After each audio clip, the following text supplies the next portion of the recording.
All right, so here's the fun part. So I thought this was hilarious because there was this whole article, and apparently this is a much bigger deal than I even imagined, about the idea of pets and how this has impacted pets. And I mean, obviously we have, a dog, and she's seen more of us during this process than, well, I mean, she's still a puppy, so she doesn't have that long history. But apparently the issue is that there are employees who are now hesitant to return to a work setting because they have been home with their pet, and they're concerned about how the pet will now react to being abandoned, in essence.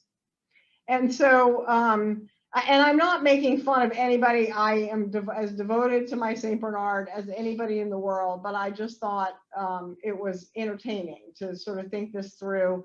And in fact, Purina is offering, and I printed some of this stuff out because I wanted to see what the releases and all this business said. They have developed agreements. They have an authorization and release for your pet to actually come into the office. So what this has done now is it has raised this entire issue about pets in the workplace. So there are two elements to this. One is my employee going to refuse to come back because they don't want to now leave their pet at home? Or if they agree to come back, are they going to be asking for this pet to accompany them to the office, or ask for some sort of reduced schedule so that they transition the pet gradually so the pet doesn't freak out and all of a sudden have somebody not there one day? So that obviously, in my mind, raises so many issues, especially about the idea of having pets in the office.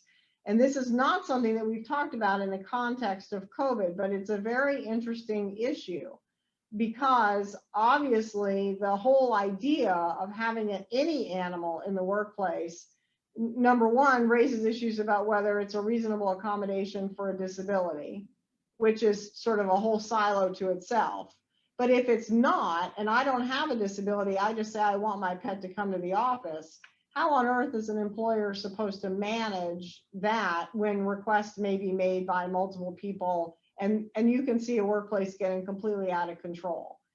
So I want employers at least to be aware that they may be hearing more about this issue, that you have to be incredibly careful, obviously, about what your policy is going to be about what pet can come into the office, if any, and what to do if somebody says, I'm not coming back because I don't want to leave my fish at home by itself.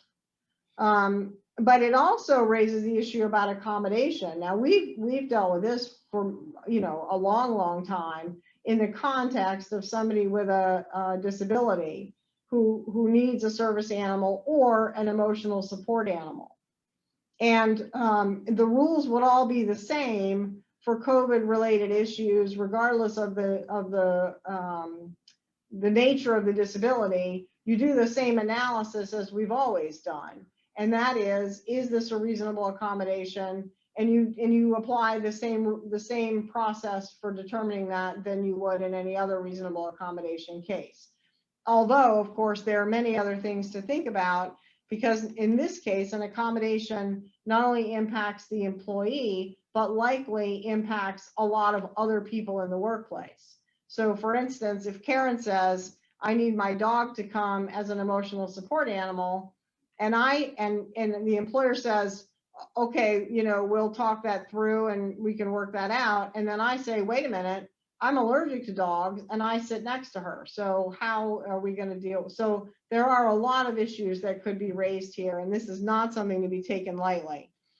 But it did occur to me that in the context of a reasonable accommodation, you gotta love this stuff, right? I mean, this is the kind of thing you stay up at night thinking, wow, this is so interesting.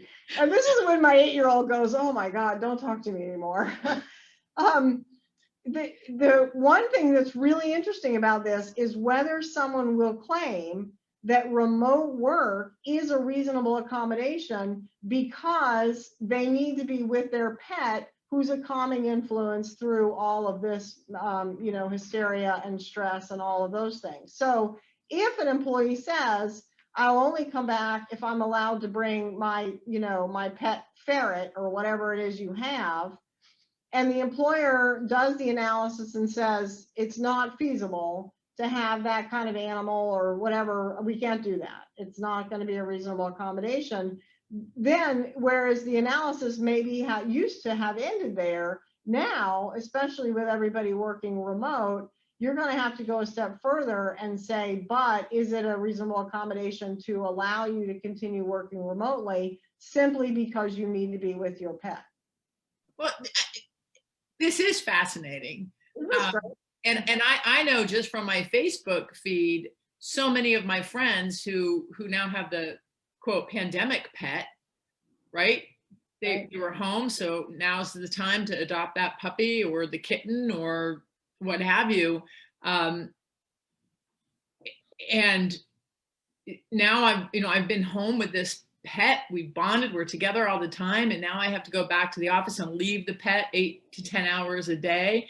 That's going to cause me great anxiety. Yeah. I totally can relate to this. And then can I, and is it just making up a story here, but if I'm going to be at work and stressed and worried and anxious about my puppy being home alone all day, am I going to be productive at work? Am I going to be able to put in my best effort? Yeah. So maybe it is to the advantage of the employer to provide some kind of flexibility so I can go home and check on Peanut. Yeah, and the other issue is you may have developed a connection with that pet while you were out, and it's now essentially become your emotional support animal. Mm-hmm. And so, so the rules, again, there aren't, service animals are covered under Title I and really are focused on public accommodation. So like, can I take my pet into a particular store? Not really the workplace. So there aren't rules under Title I that relate to the workplace. So when an employer is trying to evaluate this, again, they have to go back to, number one, do I want to just have a policy in general for people without, assuming this is not a disability related inquiry, just in general, what is my workplace policy going to be about pets in the office? Or number two, if it is a disability issue, how am I going to react to that? And I think all the prior rules in some ways are out the window now because workplaces are so different than they used to be. So whereas, in a workplace setting where you had 100 cubicles in a giant area and they were all filled all the time, now maybe it's a quarter full. And so having a dog would be a lot less disruptive than it would have been when everybody was there working. So, in some ways, I think it is a new analysis to go through to actually decide, would this be disruptive? And, are we going to allow some of this or not? And then it's a matter of defining what are the parameters. If we're doing this voluntarily for non-disability issues, what are the parameters and what kind of pets are, where do we draw the line? And then, of course, you need to sort of paper the world about what the agreement is. I would never allow it unless there was a very clear written agreement about what the employee's responsibilities were, and the fact that this is not an animal that's unsafe and they're going to clean up after it, and all of those things.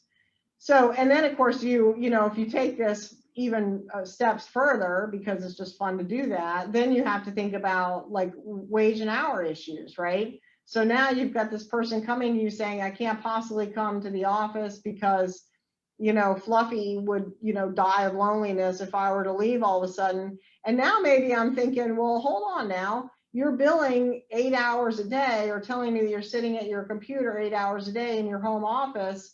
And yet, how much time are you playing with Fluffy, right? So So maybe there are a whole lot of other things going on here. Or if I get up and then trip and have a workers' comp claim, is it because Fluffy's sitting under my desk and I tripped over him? And, you know, so it sort of never ends, but it's awfully fun to go through all these questions.